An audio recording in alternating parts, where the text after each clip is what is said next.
Welcome to Telly Talk, where we talk about what's on the telly, and by that we mean what's on our mind, because we're Telly. I'm Tyler, and I have only ever seen one Studio Ghibli film. Actually pronounced Ghibli. Really? Okay. Scratch that. I've only ever seen one Studio Ghibli film, and it's Ponyo, and it's very dear to my heart. Oh, I didn't say my name. Hi, I'm Soul, and I'm a Kodama. It's your It's month! my movie month, which means we got to watch my movies that I like. And this month we're watching Princess Mononoke this week. And Princess Mononoke is a Studio Ghibli film that I really enjoy. I saw it in theaters a couple weeks ago. My theater's doing a Studio Ghibli festival, and once a month they play a Studio Ghibli film, and last month was Princess Mononoke, and I just saw Ponyo last week. Dude, Ponyo is everything. And it was fantastic. To me. I forgot the ending of the movie, and I was like, this movie's amazing. Like, wow. Like, I feel like I should make a ranking video of all the Studio Ghibli movies, because I've seen a lot of them. So I just want to say that every movie for your month is green. Like, you've managed to find all of the green movies that have ever been made. Not next week. And there's like 4 of them. There's like 4 total, and you found them all, and collected them, and claimed them. Next week's movies are red and blue. That's true. I'm excited for next week. Next week's gonna be a lot. I'm scared. I'm gonna look at the calendar. Okay, we're not watching the Lobster movie, and that's all I cared about. We were, originally, but then I changed it. I can handle these movies, but if I ever have to see the Lobster movie again, I'm killing myself. Well, it looks like your life is gonna end next August. I have 1 year left to live. So we're watching Princess Mononoke, and I chose this one out of all the Ghibli films because I was seeing it in theaters, and I was like, this is a good one. But I've seen this movie like maybe, this is my second most watched Ghibli film that I've seen, and I feel like it relates to my themes because I like fantasy nature, like fantasy films that take place in nature. And The Green Knight was like all of that. Okay, based off of the fact that I've now seen 2 Studio Ghibli films, is like the vibe of the movies they make like fantasy environmentalism? Because it's like they take like fantasy elements and turn it into like a witchcraft god type of lore, and then make it like about protecting the environment. I mean, yes, that's like half of them. That's cool. That's a cool vibe for a studio to do. I saw The Boy and the Heron with my dad earlier this year, which is the most recent Ghibli film, which my dad has never seen a Ghibli film in his life. I don't think he's ever seen a non-American film. An animated movie. And so I took him to this, and if you've seen Boy and the Heron, it's like a fucking acid trip. Like, you're kind of just like, this is so existential and so surreal. Like, you kind of like, it's kind of hard to like grasp what's going on. It's so abstract. And me and my dad walked out, and my dad's like, so is that what all of these movies are like? And I'm like, no. All the other ones actually have like a very grounded plot that makes sense, and you understand everything. And he was like, great. And I was like, I shouldn't have taken you to that. I feel like we should have watched a different one before we went there, but like, I didn't know what this movie was gonna be about. But it was great. Definitely go watch Boy and the Heron. But I picked this one because of the fantasy environmentalism and of the 2 people that have romantic like tension but don't end up together. And I like that they don't end up together because they don't need to. They don't need to. Oh, that is your favorite type of romance, isn't it? My absolute favorite, and we'll definitely get into that next week. So what did you think of this movie? This is your second out of, really? And yeah, I've only seen this in Ponyo. That's actually crazy. We should watch more. We should. I quite like this. It was a really long movie. Like, it was like it wasn't like horrendously long, but it was longer than I expected, and I kept thinking the movie was like gonna end, and then like more things were happening.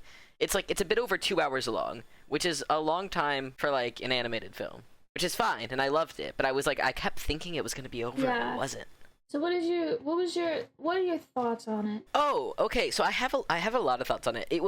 There were a lot of like characters and plot points that made it a little hard to follow, but like I followed and it was fine. But like I feel like I need to watch it again to fully understand the plot, because the plot just had a lot of moving parts to it. You know what I mean? Get that. I think it was a really well-made film. Like they tackled like a really serious plot in a way that worked really well. At the beginning of the movie, when the main character's little sister came and like gave him her like necklace dagger thingy, because he was a prince and that was his little sister, I thought she was the princess in question and the movie was gonna stop following the main character for a little bit.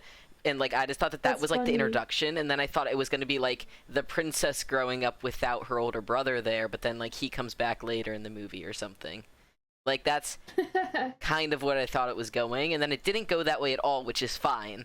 But that was like what I assumed was about to happen in the moment. Well, he's not really a prince. He's just like the future leader of their tribe. They called him a prince, so I was like, yeah, so that little girl's the princess, and then she was not the princess in question. That's just a mistranslation. Please, So, I need a plot if you haven't synopsis, seen actually. This movie, this is Princess Mononoke. It came out in 1997, and it was written by the amazing, beautiful, wonderful director Hayao Miyazaki, and he made... Did he make Ponyo? I think so. He adapted Howl's Moving Castle and Spirited Away. He did make Ponyo. He made so many beautiful movies. The English script for this movie was made by your Neil Gaiman guy. Oh my god, I totally forgot about that. I was gonna mention that. Yeah, he helped write the English script for this movie. That's also the reason why I picked this movie this month, because my favorite author, Neil Gaiman, wrote the English script, and I love him so much. Anyway, so Princess Mononoke is about this guy. He's from his name is Ashitaka, and he's from this like old tribe in Japan called the Mishi people. And they're based off a real tribe in Japan that's like an old ancient dying tribe. They were one of the original indigenous people to Japan before like China invaded them and kind of took them over. And they all kind of reside in Hokkaido, which is like the north island of Japan. And so he's from the Emishi people, and most of the Emishi people in real life were killed and destroyed, so there's like only a couple of them left. And so that's why in the movie he's like one of the last hidden tribes of the Emishi people. And so he's not Japanese. He's like an indigenous person from Japan. And so he is just like, he's like the predecessor to the village. He's gonna be the leader once the old leader dies, and he is like the main protector as well. How old do you think he is? I was thinking about this during the movie, because like he felt pretty grown and capable, but he was still young, right? So I want to say like 19. Okay. Yeah, I was thinking what were you like thinking? 19 and 22. Me too. I was thinking like between like 18 and 22. So he's really young for being a leader. Oh my god, you know what I found out? I'm watching a lot of prison movies lately, and I watched Escape to Alcatraz, and I fell down a hole of, this is so off topic, I fell down a hole of looking up the history of Al Pacino. Al Pacino? Is that his name? The crime lord? Al Pacino? Yeah, I know who you're talking about. No, that's the actor. What's his name? What's the crime boss? Fuck! Fuck. Al Capone.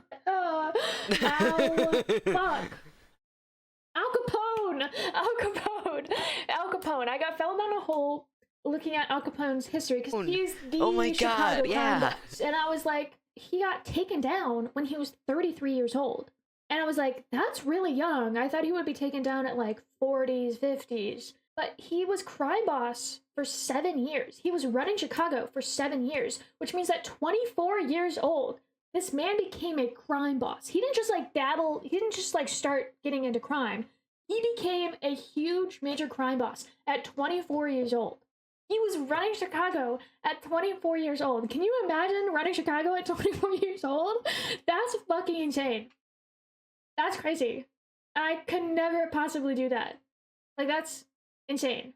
Anyways, back to the movie. Ashitaka, he's like protecting this village, and this like this spirit, this forest spirit, who is a wild boar, he is possessed by this hate demon covered, and it's like takes form of like a bunch of black worms, and he's possessed by this hate demon, and so he's destroying everything, this wild boar, and he comes into the village and is just trying to destroy everything, and Ashitaka kills it, And as he tries to kill it, the hate demon worms dig into his arm and like infect him.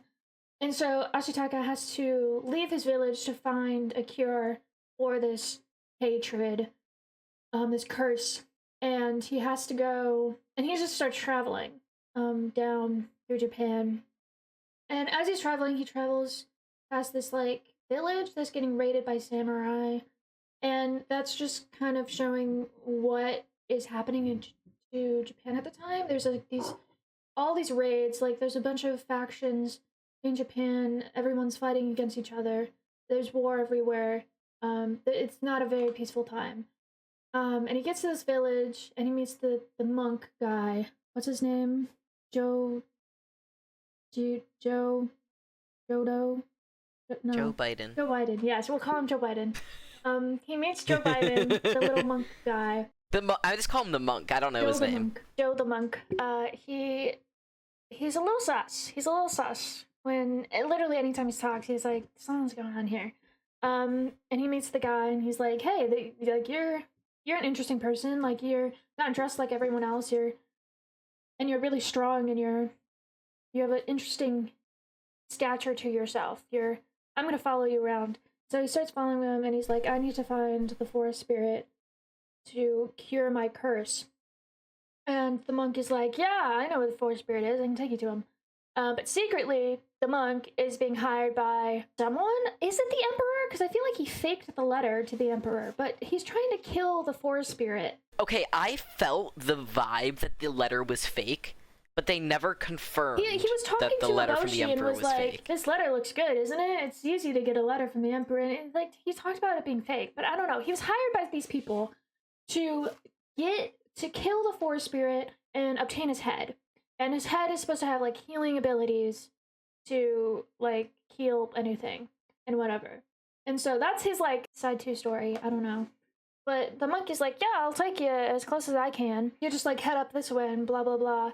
And Ashitaka kind of goes off on his own. I thought the monk was going to stick around as a fun little side character, and then he just was gone after 2 minutes, and I was like, oh, that's sad. And then he came back as a villain in like the second act of the movie. Well, actually, there's a funny thing about Ghibli movies is that there's no villain in any of the movies. There's never any villains in any... Yeah, there's just sides and complex characters who like redeem themselves. Well, there's conflict on both sides, but both sides have like valid reasons. Well, I feel like the monk had the least valid reason of all the characters. Yeah, the monk was definitely the worst character out of like all of them morally. The monk didn't have like a good reason to be doing what he was doing, actually. He was getting paid. That's not good. Well, you don't know that. He could be like saving That's not some like people. They should establish that then. If he had a morally you sound the reason. Version, man. I don't know what you're talking about. If there's a villain, it's the monk. So Ashitaka is going to find this forest spirit. He's told to go this one direction.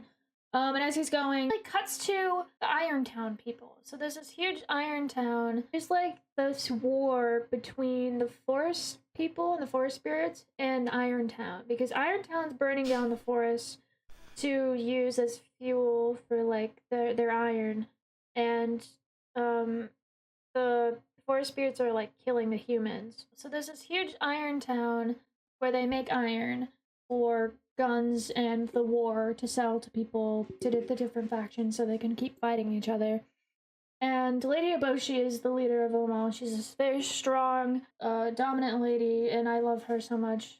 She's so beautiful. And she's very tall, and I love that. That's kind of gay. No. She was really bad for the environment. But she's the... She was kind of horrible for the environment. But she was helping people. No, okay, so that was a really interesting plot point, right? It's like she seemed like a really, really good person who was also like very much destroying the environment. So my personal interpretation of that was the reason she was so good to marginalize people is because those people didn't have like anyone else. So it's like it's really easy to build a following and like an army if you just collect the marginalized people and treat them well.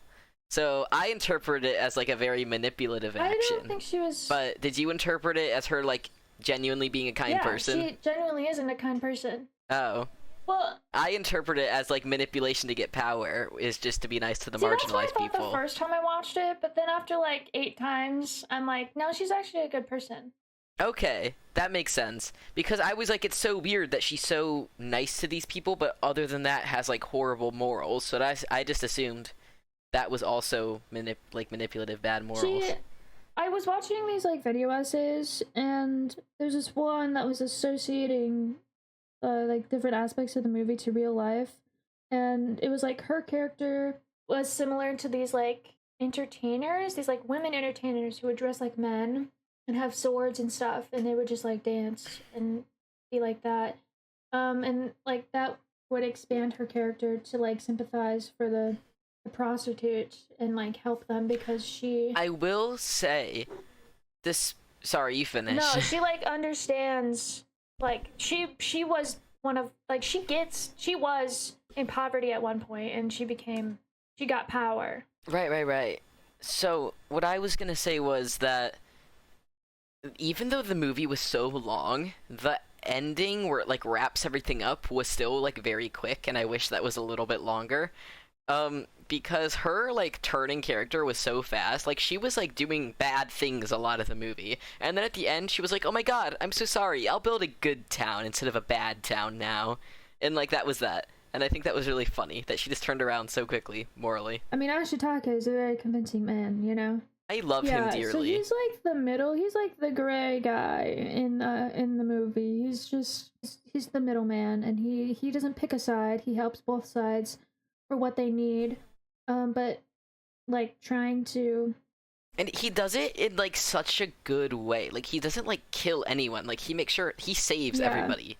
You know, like he makes sure everyone is safe. And both sides think that he's like betraying them and against them, but it's like really he's just making sure everyone's okay and trying to see that they can coexist. Yeah, I read that Ashitaka is supposed to be like the embodiment of like love and empathy, but because of the hate curse, he like has to resist and fight against that, and it kind of makes him balance out a bit, which is interesting. Something I found interesting is that he had this hate curse and was like, the curse won't go away until he sees with eyes unclouded by hatred or whatever.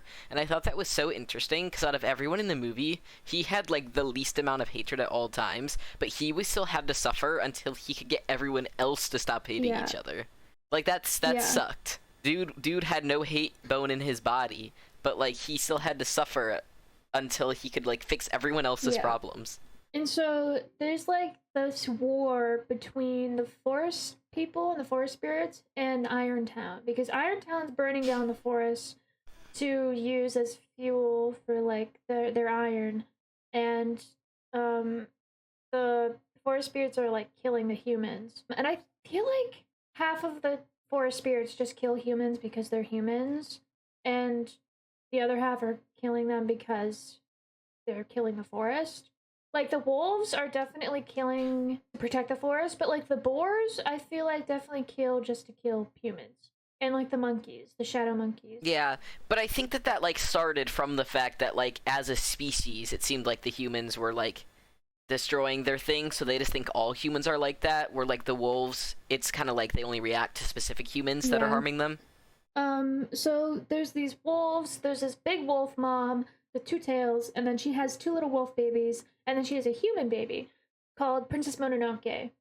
And she was picked up by the wolves after she was abandoned by her parents, and she sees herself as a wolf. She sees herself as a forest being, not necessarily a spirit, but I found out that Mononoke means, like, it's like an old ancient word for, like, a scary being that you can't see. It's like a spirit thing. It's like an entity that, like, you can't see but you know is there, and they're very hard to spot, but like it's just something you have to be afraid of, which is really cool. Her and her family are fighting Irontown, and Mononoke, her name's San, and I think it's funny that her name's San because San means three in Japanese, and she's like the third child, so the mother wolf was just like, yeah, I'll name you San because you're my third child, I guess. And the humans call her Princess Mononoke because of that scary entity thing. And she wants to kill Lady Eboshi, the leader of Irontown. And they're fighting against each other. And the monk and Lady Eboshi end up being like little co-workers, and they work together to get into the forest. and kill the forest spirit. And the forest spirit is kind of creepy. It's like this deer thing with a human face, and it's like really red, and it can walk on water, and it's really cool. And everything around it like grows and dies instantly. Like it's just like the entity of living, and it's super cool. And they like chop off its head, and it turns into its nighttime form, because at night it becomes this huge like humanoid like monster thing that just like walks around, and then in the daytime it's this deer figure. And when they chop its head off, it becomes its nighttime form, but then it just starts leaking ooze everywhere, and the ooze kills everything. Like everything it touches it kills. And so everyone is trying to run from this ooze, and Ashitaka and San are trying to get the head back so everything can go back to normal. But then the monk, the greedy ass monk, is like, no, I need this head to heal people. And I'm like, and they're like, you can't heal anyone if the fucking world goes to goo. And the monk is like, fuck it. And they give the head back, and it's also leaking ooze. And then it all goes back to normal, and then they have a happy ending. I definitely left out some parts there. That was a really fast plot. You wrapped that up really well and succinctly. I had thoughts while I was watching the movie, and I forgot to write them down, unfortunately. Wow. I thought I would remember them, and then the movie just kept going. Why did the first bullet do nothing to the spirit god of the woods, but then the second bullet, like, fucking killed it? Because Lady Eboshi's like, it's gonna take more than one bullet to kill a god. I just think it's a crazy difference that the first one does nothing and the second one, like, obliterates it. You know what I mean? Well, it takes more than one bullet to kill a god. I assumed it was because it was mid-shapeshift, so, like, it wasn't as, like... Yeah, probably. Like, defended. It wasn't as defended. Yeah. I thought it was really, really interesting that the main character was in the middle the whole time, because, like, the people were like, fuck the forest, we need the resources, and these animals are hurting us, and the animals were like, fuck the humans, they're destroying our forest, and this guy's like, why don't you just not hurt each other? And they're like, no. It was so creepy when the humans put on the dead boar skins to, like, that. Sneak around. That was horrifying. I loved the silly little, like, rock guys who lived in the trees, and those silly little guys with the heads that spun around. The Kodama. The little bobblehead. I loved them so dearly. My roommate wants to get one tattooed now. Get a little bobblehead. Little Kodama bobblehead. They were so cute. Did they all come back after the forest, like, returned to life? Yeah. Because they were all, like, died for a second. Okay, good. Babies. They're so cute. Little forest They're based off this one manga where it's like about this indigenous tribe in Papua New Guinea, and they wear these like cool masks that kind of look like their faces. They're really cool. I love it. Oh, there was this one part near the end when Ashitaka was like dying from his bullet wound, and the forest spirit had come to heal him, and there was like zero sound. Like, they cut all sound, and it was quieter than, like, that was quiet. Cool. And I love when movies do that. That is my favorite thing that any movie could ever do, because it makes it so intense and scary, and you're just like, what is gonna happen? And you're gonna do that when you make a movie. I love it so much. It's just, it makes something so much more scarier. And... so much more scarier. I love it so much. Like, it's not even, like... No, you're so correct. They didn't, like, use room tone or anything. It's just, like, nothing. And it's crazy. I love that the curse just, like, made the main character, like, so overpowered. I loved that for him. Yeah, I like that this movie seems like it would be for kids, and then you get to the point where he's, like, he runs into the village, and he sees the samurai, and then his arm is, like, kill them all! And then he, like, pulls out his bow, and, like, he goes, like, super strength. And then, like, all the women are prostitutes. And just shoots the head off of a man with a bow and arrow. Yeah.